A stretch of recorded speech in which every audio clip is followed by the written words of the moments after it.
cats. Today we're here at Redwolf Airsoft in Hong Kong, and we're here to talk to Max Lai, and we're gonna discuss a little bit on the airsoft culture and gun culture here in Hong Kong.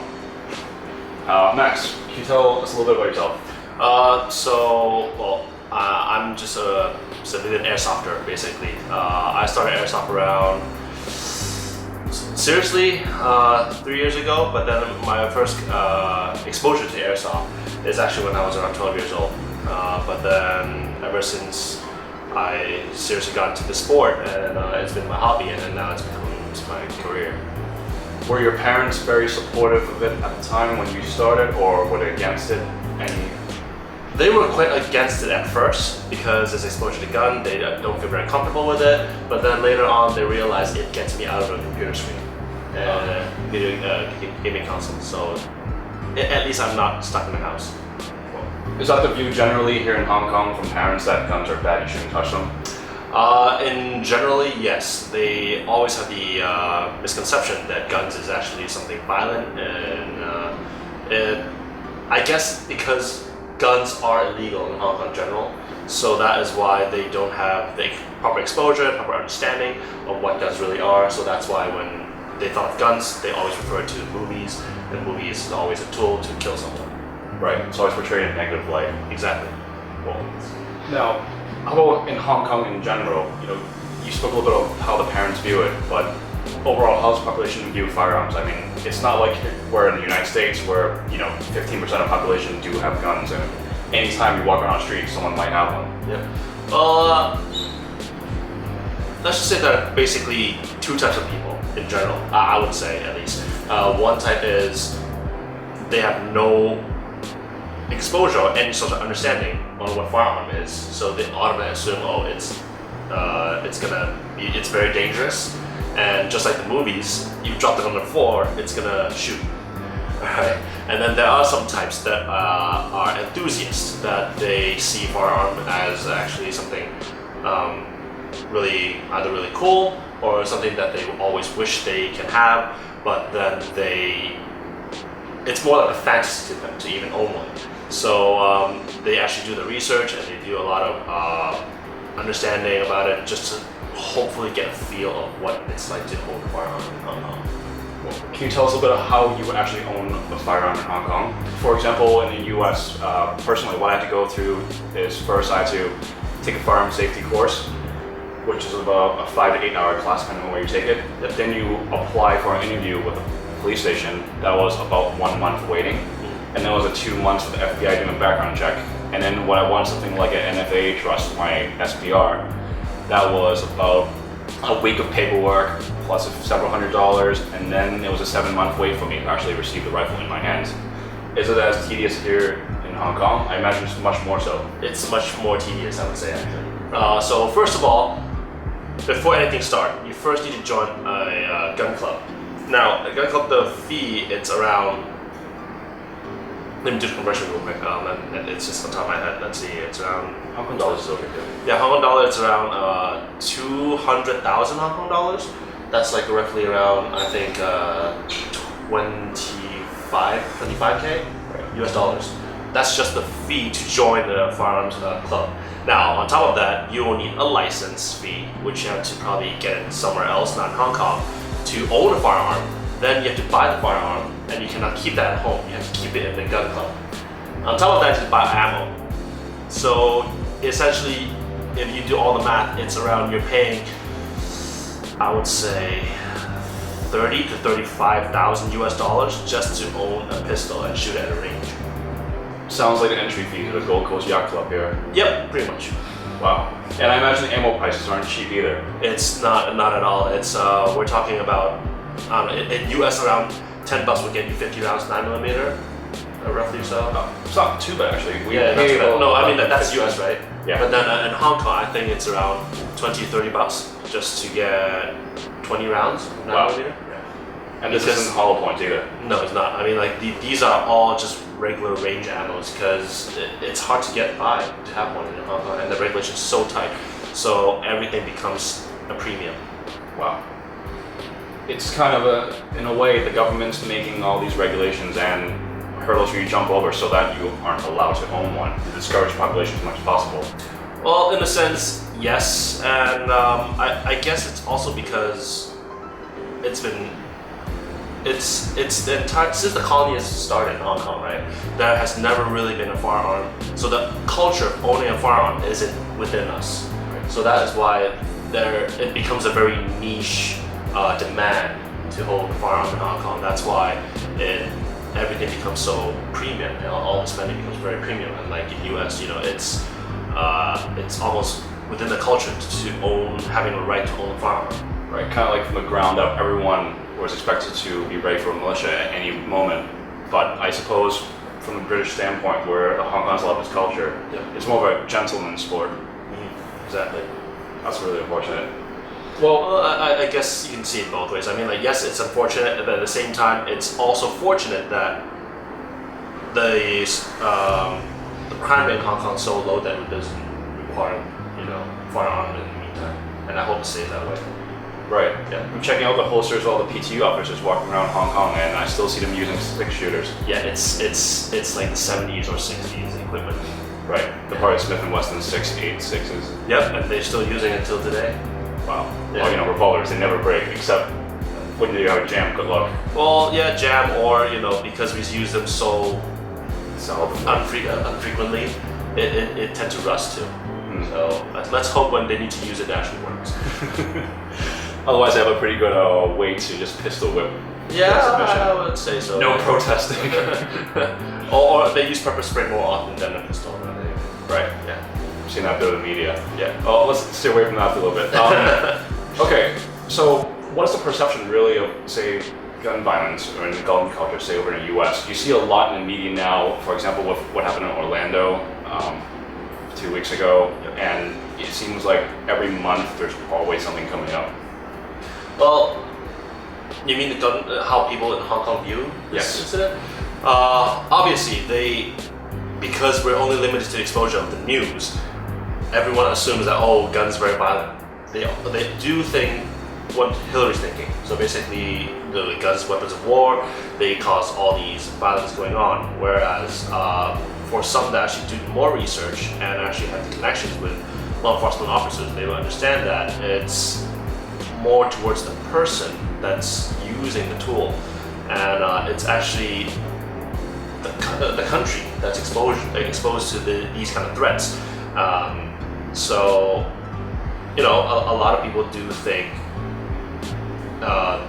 guns are violent right now, and that is the cause of all these unfortunate events in Hong Kong, based on the news.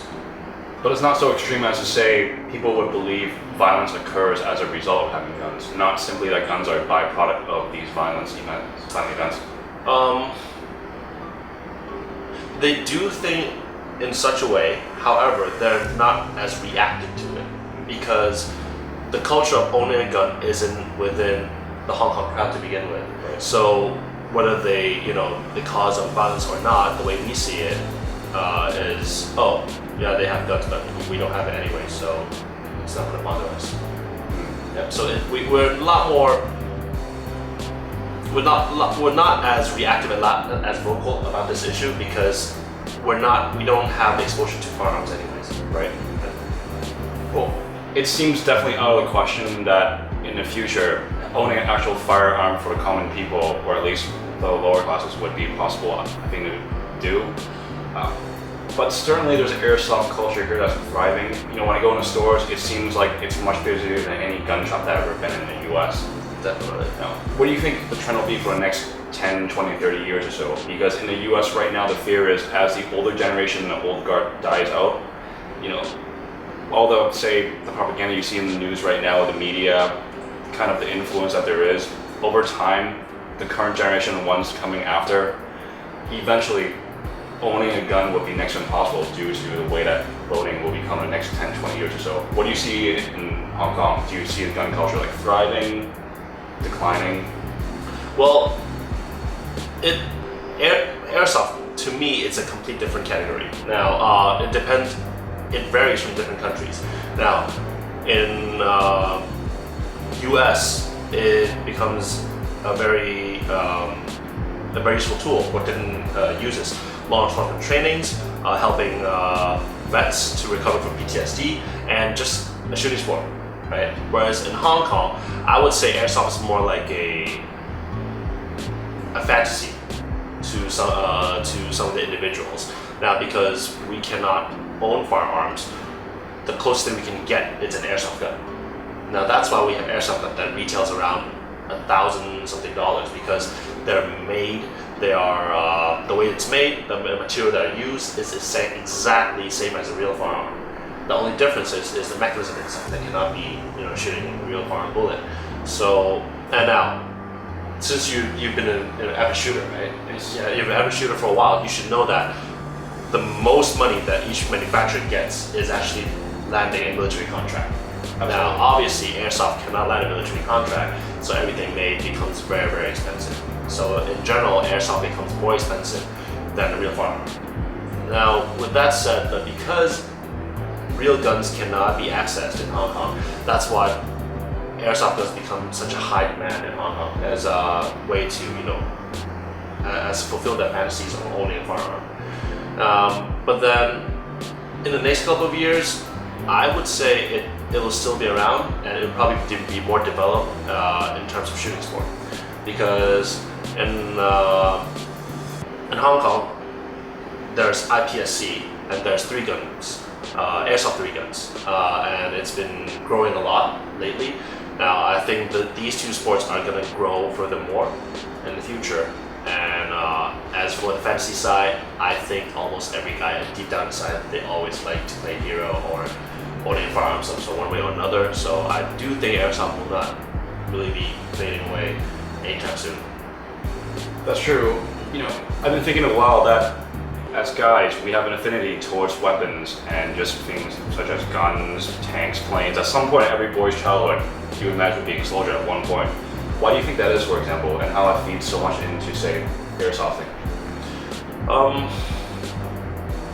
Well, a lot of them has to do with movies, or a lot of them has to do with news as well. And I do think that there's a good crowd of people that actually, try to play dress up as military, is to show their respect of they wish they can, partake what, let's say, Navy SEALs are doing for their country. But obviously we do not have these sort of military in Hong Kong, because we're just a tiny little island compared to a full-on country.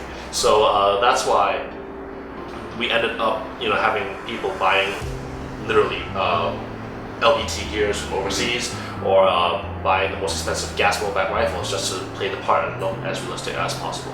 In regards to, say, getting started with airsoft, now for example in the US, to get started with, say, your training classes, your licensing fees, and bring home your first pistol with all necessary cleaning equipment, decent amount of ammunition, it costs anywhere around $1,000 to $1,500 US, so about $7,000 to $10,000 Hong Kong dollars. How much does it cost in general to just get started with airsoft, say with a beginner's level? Well, that's a lot cheaper for sure. Right. Well, let's see. Now, let's say if you just want to shoot a downrange with an airsoft gun, right? It depends on pistol or a rifle, AEG. Now, starting point for just owning a gun, I would say it's around $200-300. Now, a bag of ammo, around 4,000 rounds. That's like $10, $8, right? So that's still within under 400. Now, we do recommend having some sort of protection, eye protection especially.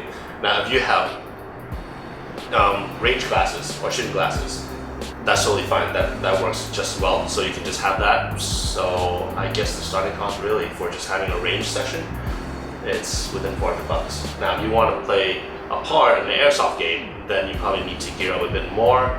But if you were, let's say, a vet, or if you have been an avid shooter, you pretty much already got your gear set, because a lot of airsofters actually use boosted gears because they've realized the replica does not really hold the gears in place properly. What level of authenticity are we talking about? I know you can get, say, Molly gear and different types of equipment you actually wear on yourself, but what about, say, aim points, AOTEX? Can you get those here? In Hong Kong, no, because those are ITAR. But we do have airsofters that use real aim points and Trigicon on their primary for airsoft as well, just because they are that much more reliable compared to the replicas for airsoft toys. Any other thoughts that you have that you want to share with the audience in regards to airsoft and guns in general? Well, I mean, the only thing I've really noticed, especially in the US, is that there's a lot of hate from the real steel firearm industry on the airsoft. Now, I understand where they're coming from, but that a lot of people don't understand that airsoft in general, it started off as a toy, but then if used properly, there's actually can be a lot of benefits to it. Use it as a training tool, or use it as recovery from PTSD, because we actually have a staff and a battle buddy of his used to have PTSD, and we actually introduced airsoft to them, and actually that helped them recover from it. And we see the benefits of it, and it really relaxed the individual, and also we think it's a very beneficial tool to help people that who serve for their country, and we do think they deserve better. So having this as an option would be very helpful for them. Okay, so this, I guess, for some of the people that have been keeping an eye out on what's the latest in the firearm industry will know that this is actually a war sport rifle. But a little you that may know, this is actually my own personal rifle, and it looks real, but it's actually an airsoft toy gun. Now, what I did here is actually I got a blank marking gas ball band M4, and then I actually have a designer copy out the images and laser engrave all these logos on it personally, and then everything you see here are actually all airsoft accessories. Now, except for this B5 for grip, and everything's then Cerakoted. Redwolf is actually an officially licensed Cerakoter applicator. So yeah, as you can see, this gun looks very realistic. But then, if you have a trained eye, you can't really tell if it's an airsoft gun or a real gun. Anyone wants to get started with airsofting, you should obviously contact Redwolf. Do you have any advice for any beginners or anyone that hasn't had exposure to airsoftting yet? Always play safe. Get safety gear first before actually getting your airsoft toys. That's pretty much it. Awesome. And how do people find you at Redwolf? So for our website, check out our website at www.redwolfairsoft.com, or you can add me. My social media account is Max Redwolf Gambit. That's my call sign in airsoft. So you can add me on Facebook, and then feel free to ask me any questions. And on Instagram is Redwolf Airsoft as well. We'll make sure to post that down in the description below, so you can make sure you can contact Max if you have any questions on airsofting. This is Travels of the Cat, reminding you guys to go out there and explore, and then never give up on your dreams. If you like this, throw me a thumbs up, make sure to visit Redwolf, and smash the subscribe button.